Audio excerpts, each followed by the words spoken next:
안녕하세요. 이현진 평가사입니다. 올해 합격생을 모시고 인터뷰를 준비해봤어요. 안녕하세요. 안녕하세요. 네, 자기소개 부탁드립니다. 안녕하세요. 저는 올해 2년차로 합격한 김민석이라고 합니다. 네, 합격 너무 축하드리고, 감정평가사 시험을 처음 진입하게 된 계기나 어떻게 알았는지 좀 말씀해주세요. 음, 처음에는 이제 제가 화학공학과라서 이제 변리사를 처음에 생각을 했었는데 아무래도 이제 조금 여건이 안 맞는 것들이 많아가지고 다양한 전문직을 찾아보다가 이제 저희가 보통 이제 찾아볼 수 있었던 게 뭐 업무에 있어서 어떤 것들을 하는지 그리고 이제 뭐 급여나 아니면 워라밸 같은 것들을 좀 찾아보게 되는데 그러한 종합적인 부분에서 조금 가장 매력적으로 다가왔던 것 같습니다. 음, 그러면은 공부하실 때 총 공부 기간이랑 하루 공부 시간, 순공 시간 이런 것도 좀 궁금해요. 제가 이제 대략 2년 반 정도를 공부를 했는데 이제 1년 반 정도는 이제 병행하면서 했고 그때는 이제 낮에 일을 하고 그리고 새벽에 공부를 하는 식으로 했어서 그 1년 반 정도는 한 대략 5시간에서 6시간 정도 공부를 했고요. 그리고 이제 8월에 2차를 보고 작년에 전업의 필요성을 느껴서 이제 일요일만 알바를 하는 식으로 해서 이제 토요일에 스터디를 하는 거 제외를 하고 이제 평일에 보통 공부를 할 때는 한 10시간 정도 순 공부 시간을 좀 채우려고 노력을 했고 이제 보통 아침에 3시간, 점심에 4시간, 저녁에 3시간 하는 쪽으로 이제 좀 그런 틀을 잡았었습니다. 거의 뭐 처음에 일하시면서 공부할 때 주경야도이셨네요. 네, 맞아요. 엄청 열심히 하셨네요. 그러면은 간단하게 뭐 시기별 공부법이나 공부 방법도 말씀해 주시나요? 사실 뭐 2021년 4월에 1차를 보고 합격을 했었던 거라서 이제 그 기간이 뭐 다른 분에 비해서는 좀 길다고 얘기를 할 수는 있을 것 같은데 이제 1차는 사실 제가 딱히 뭐 많은 분들이 다 잘하고 계시고 딱히 그렇게 막 말씀드릴 것도 없다 생각하는데 저는 이제 좀 독학을 많이 했었거든요, 1차는. 근데 이제 그거는 가장 비효율적인 방법이라고 생각을 하고 있고 이제 그런 건 추천을 안 하고 있어요. 이제 그때 이제 2021년 4월까지는 보통 1차와 2차를 병행을 했었고 1차 공부를 하면서 2차 공부를 했을 때는 이제 실무와 이론의 기본 강의를 먼저 수강을 했었고 제가 이제 공부를 했을 때는 보통 다양한 강사님들이 말씀을 해주시는 거는 좀 그 세 과목을 조금 균형 있게 공부를 하고 그거에 이제 좀 비중을 좀 조절하는 편으로 하면 좀 유용할 것 같다라는 얘기를 많이 들었었는데 저는 직접 해보니까 저는 정말 안 맞더라고요. 이제 매일 공부를 그렇게 해도 뭔가 와닿는 것도 없고 뭔가 진전되는 것도 없고 이런 느낌이었어서 근데 사실 그런 가장 많이 들었었던 게 실패를 적게 하는 게 빨리 합격하는 길이라고 들었었고 저는 그래서 그게 저의 좀 실패적인 방법이라 생각을 해서 그냥 내가 지금까지 해왔던 방법으로 공부를 해보자라는 생각을 했었습니다. 그래서 저는 이제 좀 보통 강사분들이 추천하지 않는 좀 한 과목에 집중 투자를 하는 방식으로 공부를 했었고 그래서 대략적으로 이제 8월까지는 거의 실무만 한 것 같아요. 그래서 실무를 하고 그때부터 이제 좀 다른 기본 강의를 좀 수강을 하면서 그때도 거의 한 8대 1대1 정도의 많은 투자를 했었고 그게 아마 12월 달까지 갔던 것 같아요. 근데 이제 그때까지는 제가 스터디 같은 거를 갔을 때 계속 이제 실무에서 꽈락이 안 나오니까 이제 그 비중을 좀 줄이고 다른 공부를 해보자라고 생각을 했을 때 이론은 조금 제가 느끼기에는 추상적인 과목이었고 공부를 투자한 것에 비해서 점수가 나올지 좀 미지수인 과목이라고 생각을 했기 때문에 법규에 가장 많은 투자를 했고요. 그래서 1월부터는 법규의 기본 강의를 거의 1.5배속에서 1.8배속까지 하면서 빠르게 수강을 했고 이제 거기서부터는 이제 문제풀이 강의를 좀 더 수강한다기보다는 나의 좀 기본 지식을 조금 토대를 만들자라고 생각을 해서 이제 이현진 평가사님의 단문을 집중적으로 암기를 하기 시작했고요. 그래서 대략 한 4월까지는 계속 암기만 했던 것 같아요. 그래서 4월부터는 이제 문제풀이 강의도 빠르게 수강을 했고, 이제 법규 답안을 작성하는 데 있어서 좀 고민이 많이 돼서, 그래서 이제 많은 상담도 드렸었고, 이제 실강을 참여하라는 얘기도 들었었어가지고, 제가 이제 파이널 강의를 그때 수강을 하면서 이제 그때도 좀 많은 문제가 부딪혔었고, 많은 좀 상담을 통해서 많이 보완을 하면서 이제 실무와 법규를 좀 전략 과목으로 활용했던 것이 좀 있던 것 같습니다. 그러면 저희 공부하면서 어떤 과목이 제일 어려웠어요? 저는 이론 과목이 제일 어려웠다고 생각을 하고, 왜냐하면 저는 그래도 아무래도 약간 수학 과목에 대해서 조금 자신이 있는 편이었어서, 이제 조금 실무는 이해를 하면 장기간 공부를 안 해도 거의 까먹지 않는 편이었습니다. 그래서 실무는 막 엄청나게 그렇게 많이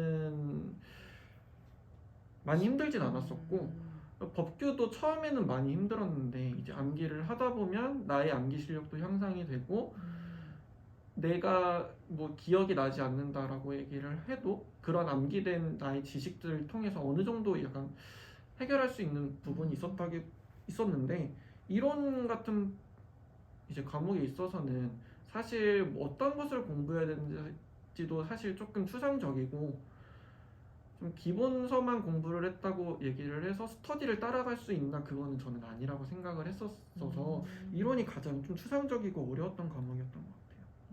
그러면 시험장 에피소드나 비하인드 스토리 혹시 있나요?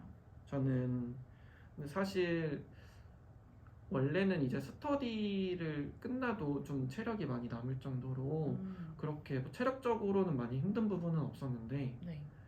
이제 시험장에서 실무 과목이 끝났는데 그때부터 이제 너무 힘들더라고요. 제가 지금까지 느껴보지 못한 힘듦이었고, 진짜 그냥 한마디로 표현하자면 막 머리에서 비명을 지르고 몸에서도 막 너무 힘이 다 빠진 상태에서 그런 좀 어려움이 있었는데, 저는 처음에는 이제 이게 시험이라 다른가 보다, 긴장을 많이 했나 보다라고 생각을 했었는데, 이제 다음 날에 그 직후에 바로 코로나에 걸렸어서 아마 그 부분이 있었던 것 같아요. 그래서 아마 저는 사실 시험 보는 거에 있어서 그렇게 막 겁을 먹거나 이런 좀 두려움이 있는 편은 아니었는데, 이제 너무 힘들다 보니까 다음 시험 보는 것에 있어서도 너무 자신이 없었고, 그런 다음 시험 과목을 보는 거에 너무 부담감이 되고 너무 두려웠던 것 같아요.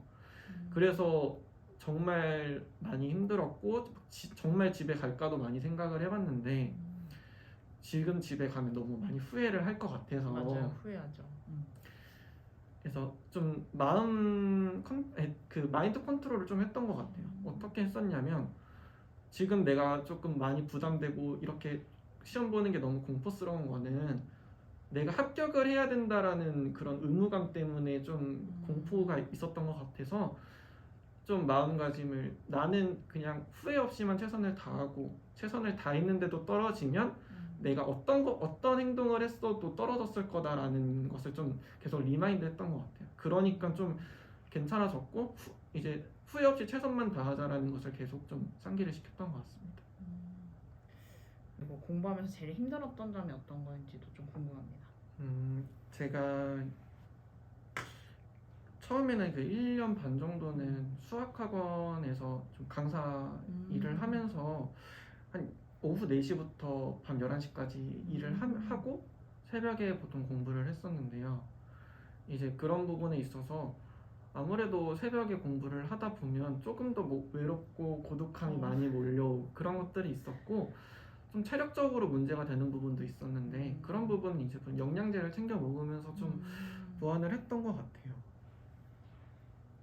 그리고 뭐 슬럼프나 아니면 스트레스 해소법이나 취미 이런 것도 있었나요? 공부하시면서? 사실 스트레스 해소법이 제가 생각하기에 가장 이상적인 방법은 좀 뭐 주말에 잠깐 나가든지 아니면 좀 리프레시 할 것이 필요하다고 생각을 하는데, 사실 저는 못했어요. 이게 매번 나간다는 것도 사실 쉽지 않다고 생각을 하고, 그래서 저는 이제 보통 일반적으로 제가 이제 약간 막 밴드 활동도 했었고 동아리 그런 거를 어. 했었어가지고 음악 듣는 걸 되게 좋아하는데 그럼 뭐 음악도 듣고 만화도 보고 그리고 뭐 핸드폰 게임도 하고 그래서 좀 스트레스 많이 해소를 많이 했던 것 같고 사실 좀 기타를 다시 쳐볼까라는 것도 했었는데 사실 저희가 밤 늦게까지 공부를 하다 보면 맞아요. 기타를 칠 수 있는 상황이 안 놓여지다 보니까 시도했다가 실패를 했고요. 그래서 보통 이제 그런 스트레스 해소를 많이 했었고 보통 이제 공부를 하다 보면 슬럼프가 오는 경우가 있는데 저는 그게 이제 아까 말씀드렸던 좀 심리적인 좀 외로움과 고독함 그런 것들이 좀 한 2달에 한 번씩 주기적으로 좀 찾아왔던 것 같아요. 이제 그런 부분에 있어서는 제가 좀 참고 해보려고 했는데 그때가 제가 이제 대부분 법규에 암기를 하고 있던 시점이라 이제 네. 그런 심리적이 좀 안정적이지 않는 상태에서 암기를 하는 게 사실 읽기만 하고 암기는 되진 않더라고요.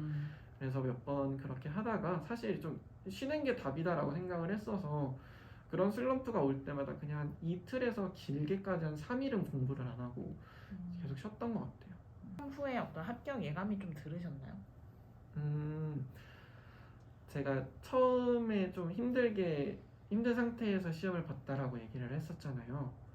근데 이제 딱히 막 제가 뭐 기출 문제를 풀었을 때만큼 뭐 막히는 부분은 없었어서 사실 시험이 끝났을 때는 이거 웬만하면 합격이겠다라는 좀 생각을 했었는데 그렇게 시험을 본 후에 며칠 후에 제가 이제 잠을 자면서 붓기를 하고 있더라고요.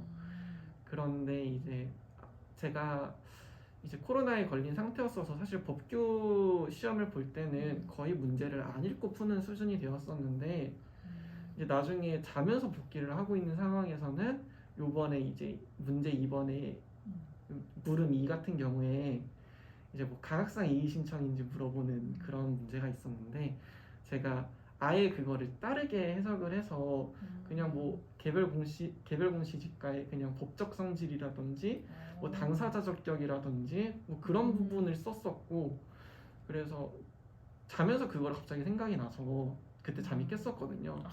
네. 그래서 이제 그때 강사님들 예시담안을 좀 찾아봤었는데 사실 그때는 조금 자신감이 좀 하락했었던 것 같아요. 그런데 이제 좀 그때 생각했을 때는 거의 한 합격과 불합격이 한 반반 정도라고 생각을 했었는데 시험 전날에는 사실 계속 1시간마다 잠이 깼었어가지고 그래서 잠이 안 와서 60점을 만점을 기준으로 점수를 틀릴 때마다 조금씩 까서 점수를 채점을 해봤었어요. 그때는 이제 딱 한 평균 48점이 합격선이겠구나라고 생각을 했었을 때는 제가 평균이 한 1, 2점이 모자란 것 같다라는 생각을 했어서 떨어졌겠구나라고 생각을 했는데 이제 9시 발표 때 딱 운 좋게 합격을 해서 너무 기분이 좋았던 것 같아요. 자, 그럼 우리 이제 마지막 한마디 부탁드립니다.